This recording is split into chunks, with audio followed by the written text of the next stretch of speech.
So, after our boulder-based setback last time around, I think it might be prudent to do a little bit of pre-planning and make use of that map that we found in one of the previous rooms. Yeah, we'd gotten a little bit of a view of the passageway ahead, but by using the map, we can see that there are maybe 2 rooms that we could safely get to before the boulder reaches us. It's just a question of whether or not those rooms are even unlocked for us. In reality, the safest, most guaranteed avenue that we could take is more than likely that little alcove between the 2 kitchens. It's just a question of whether or not we can get to that alcove before the boulder reaches us, and we become an atom pancake yet again.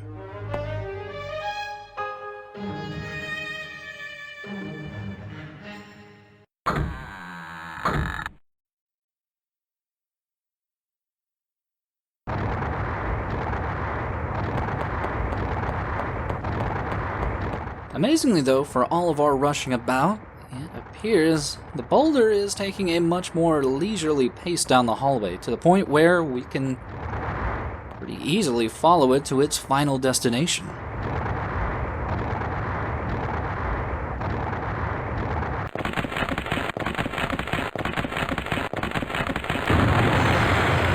Yeah, I showed it off in the preview video for this LP, but if you decided to go down to this bottomless pit here, you would still be trapped next to the boulder and still suffer a pretty horrible fate.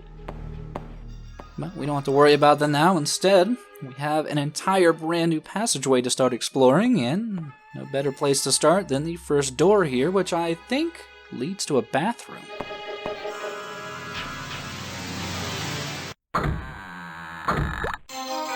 Now, a lot of different cultures have their own little definitions of bathroom. You know, the classic American stance is there's a toilet and a place to clean yourself and maybe a sink. It just appears that in Doctor Hauzer's home, a bathroom is just a very large shower. Nothing else in here except the shower head and this possibly useful towel rack, though it won't really serve any purpose in our journey. Just seems like a nice little safe place to get away from that boulder. Though, for some reason, the door has locked behind us. And to get out, we are going to have to solve something of a very minor puzzle. Now, you can probably guess that to get out of here, we are going to have to make use of these shower handles here. It's just a question of which one do we use.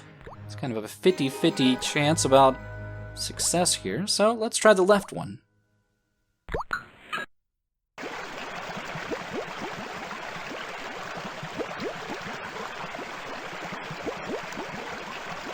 And I'm guessing that wasn't the right choice.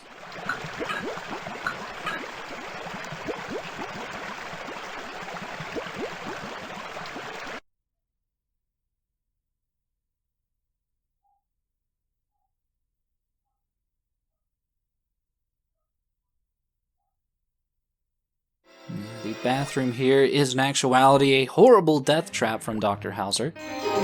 And while it may seem like an initial sanctuary away from that boulder, in reality you can see the dangers that lay in store in the plumbing. Still, it's a simple matter of trial and error to use that other handle, or maybe you might have initially guessed it correctly, it's hard to say. Can only hope that maybe the next room is a little bit safer. I mean, it could have been a way to escape the boulder if it were unlocked. Yeah. Very, very dangerous hallway, though Dr. Hauzer was nice enough to accentuate the walls with some interesting painting. Sure, that might come up as a item of interest later. For now, just make our way into the first kitchen here. Yet again, it's probably a bit of a misnomer to call this a kitchen. It's more of a bar, as there seems to be nothing in here but alcohol initially. With a little bit further exploring, though,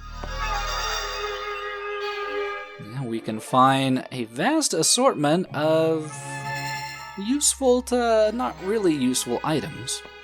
The key is obviously going to be extremely useful for getting around.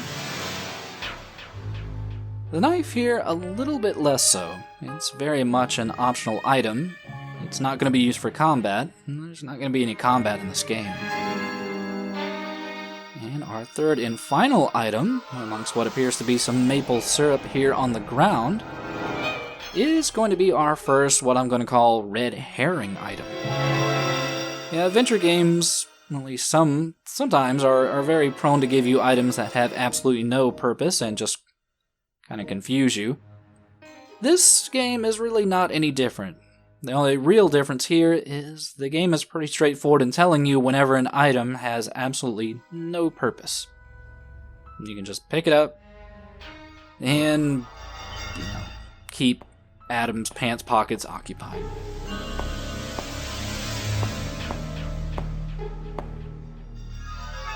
And with that new key in hand, go ahead and make our way over to the next kitchen area here. And this one at least looks a little bit more like a kitchen. Minus the very large crevasse in the center of the room. Now, I'm not 100% certain if these holes were here, before we got here, or maybe it was that weird rumbling sound we heard when we picked up the key from the clock. It's just many, many unanswered questions that we'll have throughout the course of the game. But we still need to make our way across, and thankfully, we do have this very sturdy table here that we can use as a makeshift bridge. It's just the table is barely long enough to reach over very particular areas of the crevasse here. And you do want to make sure you push it in the correct manner, otherwise it will just fall in and be useless to us. Yeah, that is the very spot we need to get, though you do want to be very careful as you make your way across. You can still very easily fall in and die. And on the other side here, we have a little bit of, female gender role stereotyping, as I guess Adam here thinks that the women's place is in the kitchen. How does Miss Hauzer survive with that oven being broken? And in reality, there are probably a lot more dangerous things here in the kitchen than a broken oven.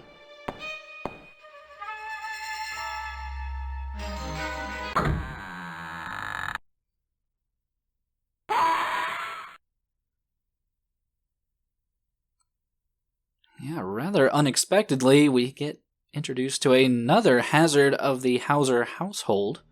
Namely that they apparently store large battle axes in their kitchen. And I guess they fear that their battle axe might be stolen, so they've stored it in this very bizarre closet here, where if you open it one way, you're completely safe, and if you open another, well, you're no longer an axe thief, you're now just dead. And you may be thinking, well, now we have two different weapons that we can defend ourselves against the non-existent enemies. In reality, though, the description of the axe makes it seem like it's way too heavy to even be swung.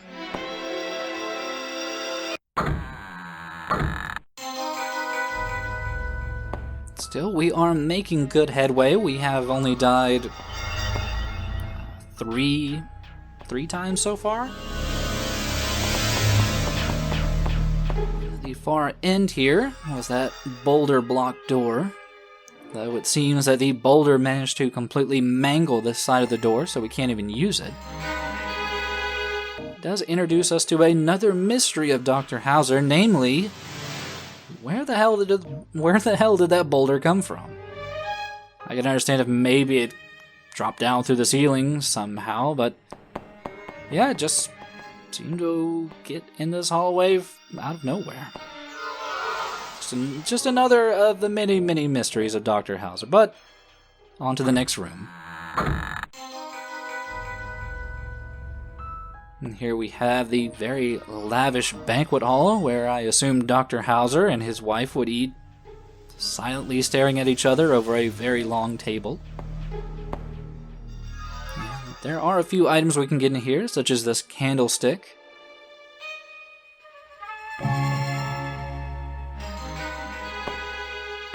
And this, well, it's a bit hard to make out initially. Appears to be a very large stone lithograph, maybe? Yeah, this could very well be that lithograph that the Doctor went on and on about in almost a very crazy fashion, so I'm sure he won't mind if we take it.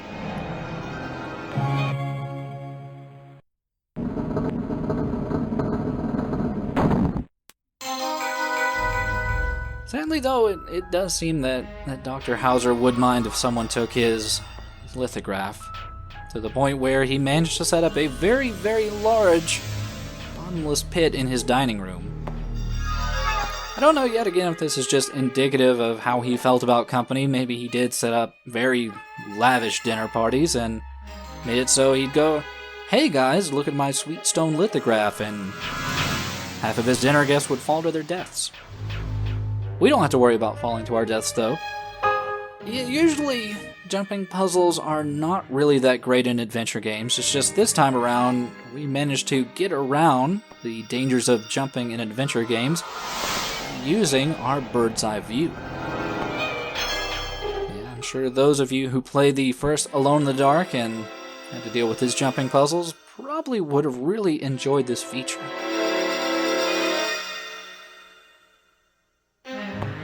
Though if you are looking for a little bit more of a challenge in this game, you can easily do this puzzle in a more challenging fashion by using the first-person perspective.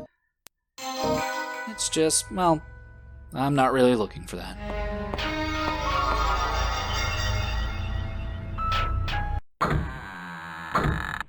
All in all, though, that means that we have explored almost 90% of the first floor. And you might have noticed that one door that I previously decided not to go in, and that's because it is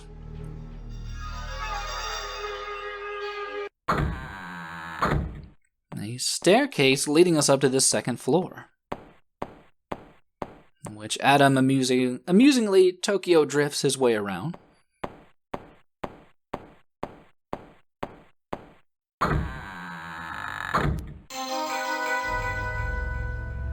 Looks like we have plenty more places to visit up on the second floor.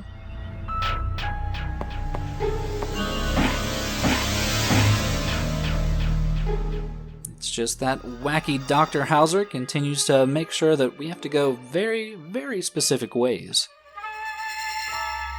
Yeah, Adam, it's a great joke.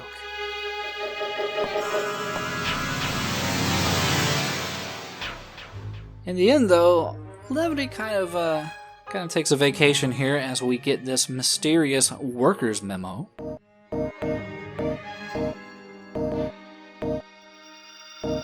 And what were previously lighthearted hijinks from Dr. Hauzer turn a little bit bleak, as it seems that he has been trying to actively kill people.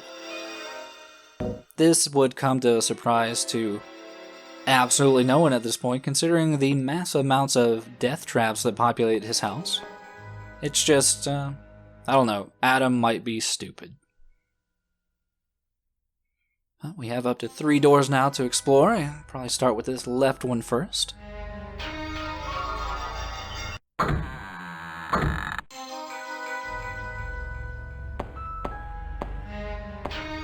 we find ourselves in, I guess it looks to be something of a storeroom. And there are plenty of shelves to look at, and it's guaranteed you will definitely need to be looking into them, because there are up to 3 items in this room, and they are all pretty necessary to finishing the game. Now, that lighter might seem pretty obvious as to why it's probably going to be useful to us. The crowbar as well, pretty utilitarian tool.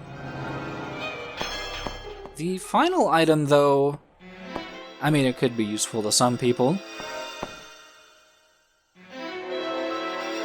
Not maybe necessary to our journey, at least in the way you might be thinking. Still, though, that is all the items we needed to gather up in this room. Now we can just safely go back. If the door was unlocked. And you might be thinking this is a setup for another intricate puzzle where maybe we have to look at shelves in a particular order.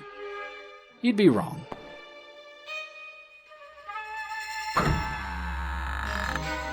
Yeah, for some reason, Dr. Hauzer decided to set up these weird ladders inside of the cabinets here.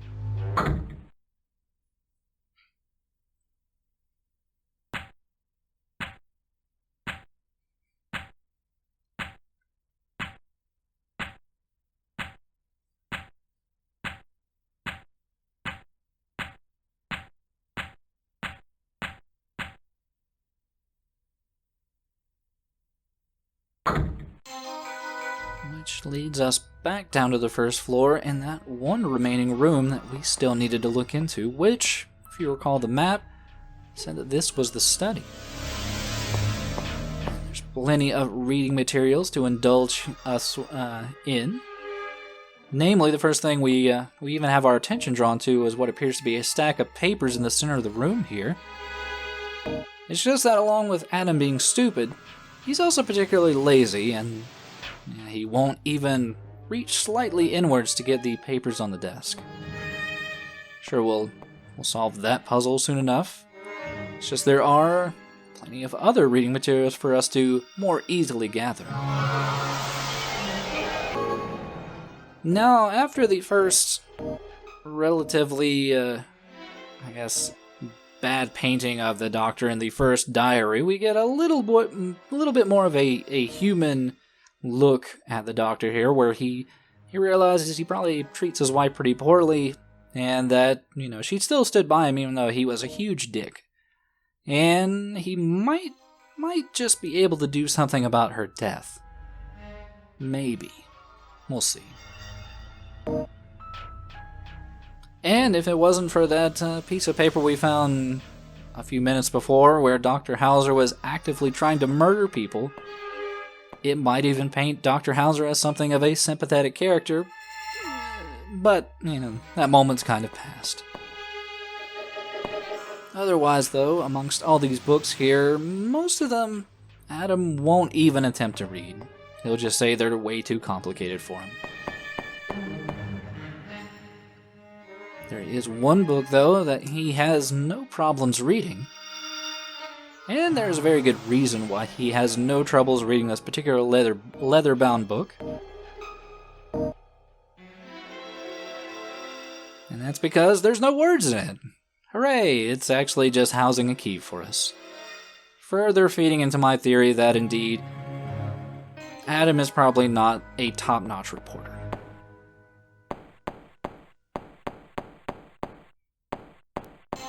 On this side of the study, amongst all the complicated books, there are a couple that have pictures for us, namely this dictionary here.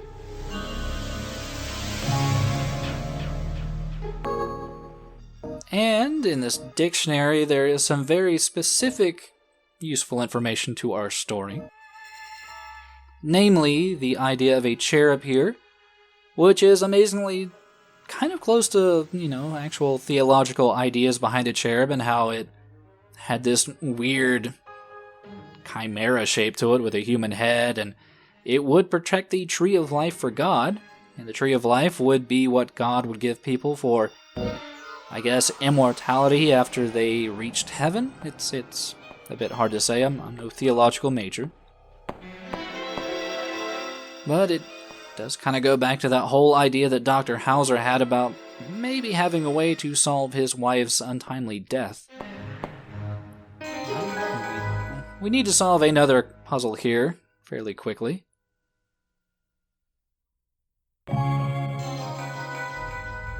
Though I use the term puzzle a little bit loosely here. Yeah, we just blew some air in and scattered some papers, though it nudged this one close enough for Adam to be able to reach it. And though I didn't make mention of it earlier, we couldn't read the lithograph as it was, since we don't have, knowledge of ancient languages. Also, the vent cover, another red herring. But with this newly found lithograph memo, we should be able to make a little bit of understanding in regards to what was on the lithograph. Seems that it goes more into this idea of the cherub and gaining access to the fruit from the tree of life. That will indeed be able to grant the master eternal life were they able to get it.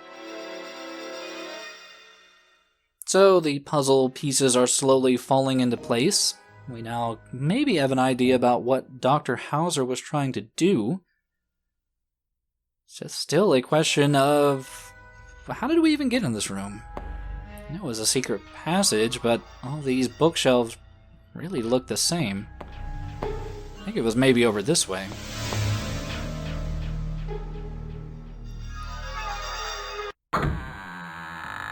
Yeah, it's another ladder going up, so let's take it.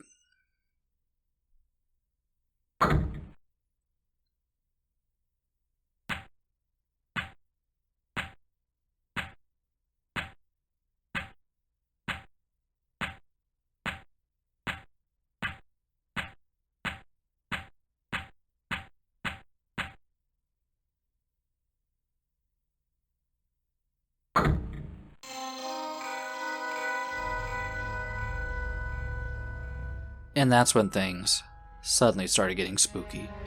See you next time for more Dr. Hauzer.